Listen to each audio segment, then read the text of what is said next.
mau bareng-bareng saya gitu. Gimana kok ujuk-ujuk gitu?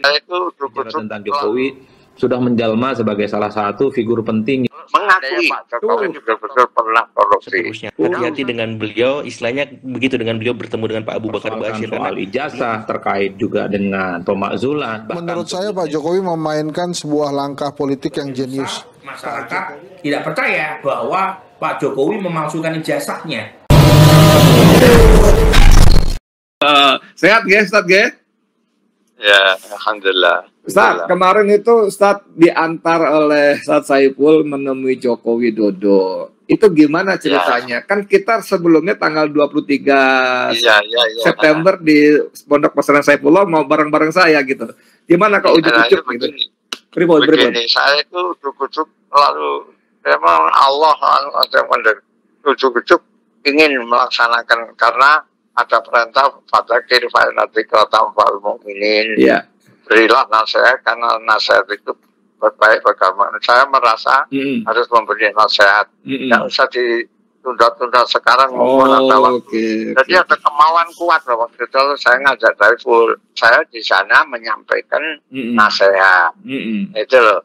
Jadi saya bilang, Pak Jokowi, saya ini sebagai ustadz wajib menyampaikan nasihat seperti perintahnya Allah kepada rakyat, kepada umat Islam, kepada orang kafir, kepada pemimpin wajib dinasihatlah. Saya ingin datang menasihat Pak Jokowi. Oh ya boleh bagaimana? Lalu saya nasihati. Dan begini Pak Jokowi. Pak Jokowi itu dituduh macam-macam di luar. Kalau memang tuduhan itu palsu, tidak benar, Pak Jokowi harus sabar menghadapi itu. Nanti Allah akan menolong. Tapi kalau memang tuduhan itu benar, lebih Pak Jokowi mengakui nanti bertobat. Itu lebih baik. Pak Jokowi mengakui saja. Ya saya menyesal, saya berbuat gini, saya bertobat. Itu. Nah, saya nasihatkan begitu. Nanti sedikit lagi, itu disebut-sebut Ustadz Abu juga ngomong soal hasil korupsi yang dikembalikan ke negara, pripun moten?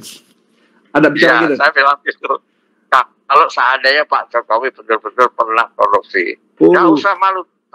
Ya saya pernah korupsi, sekarang saya kembalikan semua, meskipun sekarang Pak Jokowi kalau menjadi miskin. Dia bilang, iya dulu saya juga miskin lah ya. Bagus. Jadi Ustadz Abu sampaikan itu semua ya, Masya Allah, luar biasa. Kalau seandainya Pak Jokowi itu betul-betul pernah korupsi, nggak usah menyampaikan terus terang dan dikembalikan semua supaya selamat di akhirat. Ya kan ini nasihat. Mantap, luar biasa. Itu belum ada sebelumnya tuh orang bicara seperti itu kepada Jokowi, Ustaz. Belum ada tuh. Tapi ya pertama kali kalau memang tuduhan itu tidak benar ya Pak Jokowi sabar saja menghadapi tuduhan itu. Karena Pak Jokowi Allah menciptakan manusia seperti firman-Nya wa ma khalaqtul jinna wal insa illa liya'budun. Tidaklah ciptakan cinta manusia tujuannya supaya hidupnya hanya untuk ibadah kepadaku. Tak terangkan nama dia. Ibadah ini maksudnya mengabdi, bentuknya adalah menyembah dengan aturan dari Allah, lalu mengatur kehidupan pribadi, keluarga, masyarakat, dan negara hanya dengan hukum Allah. Itulah tujuan Allah menciptakan manusia. Jadi kita di dunia ini wajib mengatur kehidupan dan negara kita dengan hukum Islam. Itulah Pak. Saya minta Pak Jokowi dalam hal ini nanti bisa membantu kita juga setelah Pak Jokowi menyadari kesalahannya sudah kalau memang salah, gitu. Begitu. Tadi saya minta diterima dengan kelas gitu. Lalu saya minta tolong Pak, kalau minta Pak Jokowi bisa menghubungi Presiden, saya bisa bertemu langsung karena saya sudah menasihati tapi lewat surat. Kalau ini bisa ketemu lebih baik. Ya nanti saya usahakan. Kalau bisa nanti kita bertemu 3 orang, saya Presiden Pak Jokowi. Saya kira rakyat biasa, tidak apa-apa seperti 3 orang gitu. Saya ini penting nasihat ini Pak Jokowi supaya kita itu mengatur kehidupan ini dengan benar, jangan sampai salah. Itulah kesimpulannya yang saya nasihatkan. Kurang lebih ya 20 menit lah. 20 menit saya diberi waktu 4 jam. Tapi Pak Jokowi bilang Nggak apa-apa, 1 jam pun boleh di dalam. Nah itu gitu. Dia bilang, Ustadz, sebenarnya bukan Ustadz yang kesini, saya yang harus datang ke pesantren gitu. minta gitu. Dia bilang gitu. Ya sudahlah, yang penting saya minta Pak Jokowi apa yang saya nasihat itu Pak Jokowi melaksanakan. Mudah-mudahan Allah menolong ya, gitu saja. Tapi terserah Allah yang akan merubah hati. Bukan saya hanya nasihat saja. Itu saja sudah.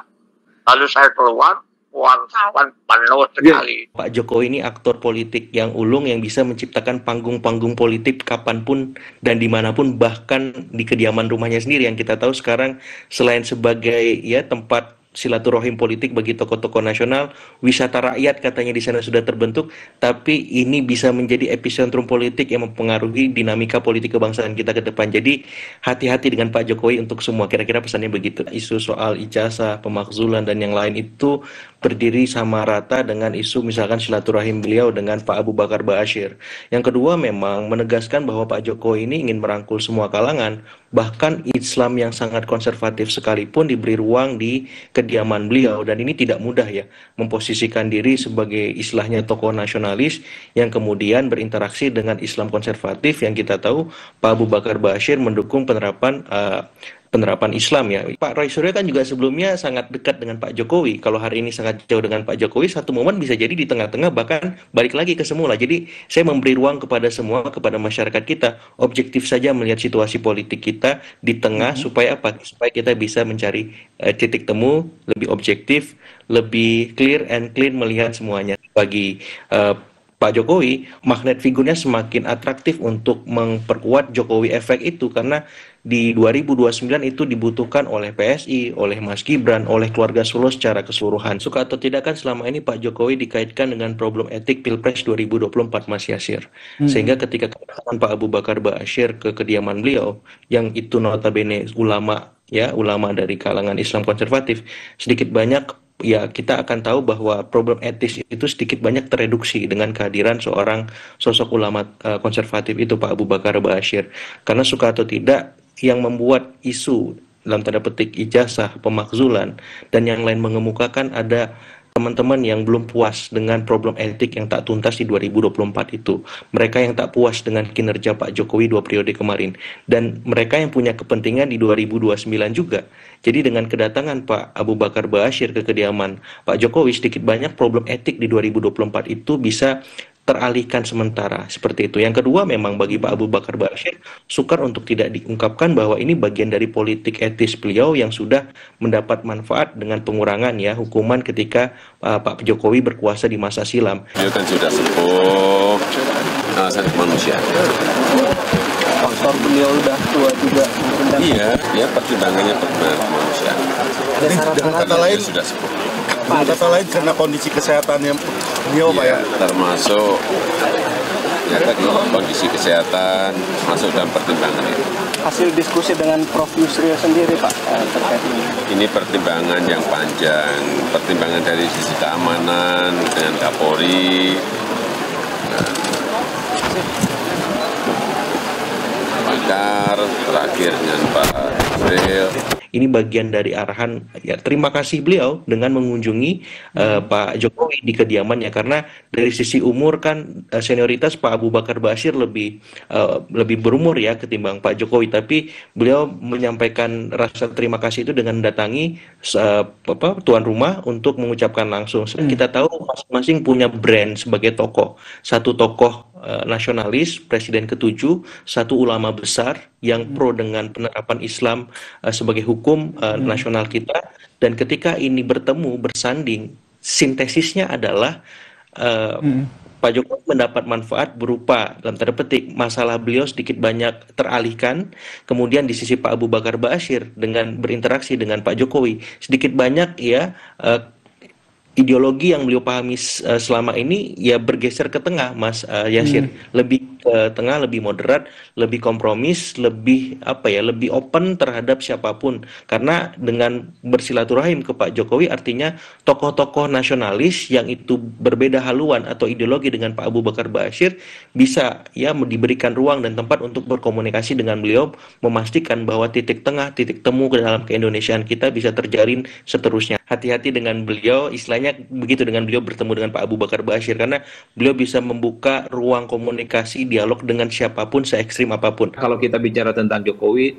sudah menjelma sebagai salah satu figur penting yang dinilai masih punya magnet dan kekuatan politik untuk mengorkestrasi bagaimana konstelasi politik di 2029 nantinya. Nah, per hari ini Jokowi betul tak lagi jadi presiden, tak lagi menjadi pejabat publik, tapi kan publik melihat bahwa Jokowi kan masih punya Mas Gibran yang saat ini sebagai wakil presiden, yang saya kira memang karir politiknya itu ke depan sangat tergantung bagaimana misalnya Pak Jokowi memainkan peran-perannya secara strategis. Sepertinya pihak-pihak yang mempersoalkan soal ijazah terkait juga dengan pemakzulan, bahkan sebelumnya juga ada pihak yang misalnya melaporkan Pak Jokowi itu soal SMK dan seterusnya.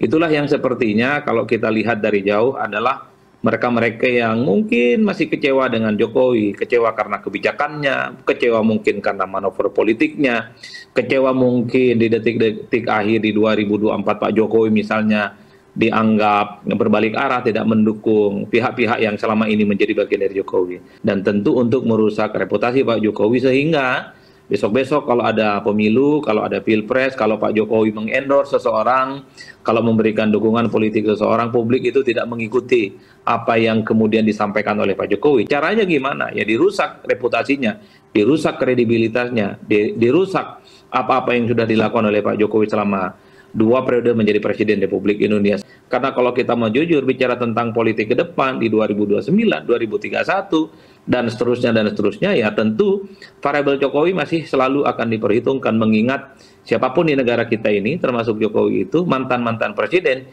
dinilai petuah-petuah politiknya, dukungan-dukungan politiknya, endorsement politiknya, itu masih dianggap sakti dan masih kuat. Apalagi kita tahu per hari ini Wapres Gibran, tentu karir politiknya masih panjang. Inilah 2 hal yang bisa saya tafsirkan. Menurut saya Pak Jokowi memainkan sebuah langkah politik yang jenius. Pak Jokowi kalau di beberapa sequence memainkan peran yang berbeda. Jadi seolah-olah beliau berkuda gitu ya. Sehingga sulit sekali ditebak arahnya. Nih kalau di jalan raya di Jakarta nih ibaratnya gabungan antara tukang bajai dan ibu-ibu naik motor lah. Yang sen kiri dia belok kanan gitu ya, atau tukang bajai yang tiba-tiba muter gitu. Tapi Pak Jokowi memahami ini dengan luar biasa gitu, sehingga memang langkah-langkah politiknya tidak bisa ditebak, tapi menurut saya jenius. Isu ini sudah terlalu banyak mengambil isu penting yang seharusnya menjadi perhatian publik. Jadi sebaiknya kita lebih fokus pada isu-isu yang jauh lebih penting, jauh lebih substantif, misalnya berkaitan dengan pelemahan ekonomi. Menurut saya itu jauh lebih krusial ketimbang isu ijazah yang kita tahu Barreskrim juga sudah menyampaikan hasil penelitikannya. Prof. Burhan. UGM juga sudah menyampaikan, KPU juga sudah. Memang ada kekecewaan ya dari sebagian masyarakat terhadap pemilu 2024, terutama putusan nomor 90 ya. Makanya kalau kita lihat misalnya basis PD Perjuangan meskipun mayoritas tidak percaya Pak Jokowi memalsukan ijazahnya, tetapi dalam kisaran yang cukup lumayan itu dari data kita, jadi mereka yang mengaku memilih PDI Perjuangan ya, itu cukup lumayan juga yang percaya bahwa Pak Jokowi memalsukan. Nah di sini berarti ada sikap partisan kan yang membuat basis PDI Perjuangan sepertinya masih kecewa dengan sikap Pak Jokowi di 2024 yang lalu, termasuk pendukung Mas Anies ya, pendukung Mas Anies. Dalam jumlah yang cukup lumayan itu percaya bahwa Pak Jokowi memalsukan ijazahnya. Nah di situ saya kira lebih berkaitan dengan sikap partisan. Dan yang menarik satu lagi nih, kalau kita breakdown berdasarkan akses informasi di media sosial, itu yang paling percaya bahwa Pak Jokowi memalsukan ijazah itu mereka pengguna Twitter yang mendapatkan informasi melalui platform Twitter atau X. Ya. Sementara mereka yang menggunakan entah itu media televisi, kemudian platform sosial media yang lain, TikTok, Instagram, YouTube, Facebook, itu tidak percaya itu ya? mayoritas tidak percaya bahwa ada pemalsuan ijazah. Saya kebetulan sering diundang oleh para big business ya, atau pelaku ekonomi, dan banyak di antara mereka yang pada dasarnya rasional dan bukan bagian dari fansnya Pak Jokowi.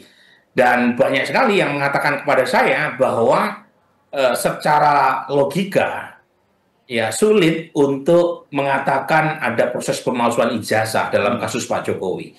Karena ada banyak teman Pak Jokowi yang masih hidup, yang bisa kita tanya. Ada institusi UGM yang bisa kita klarifikasi.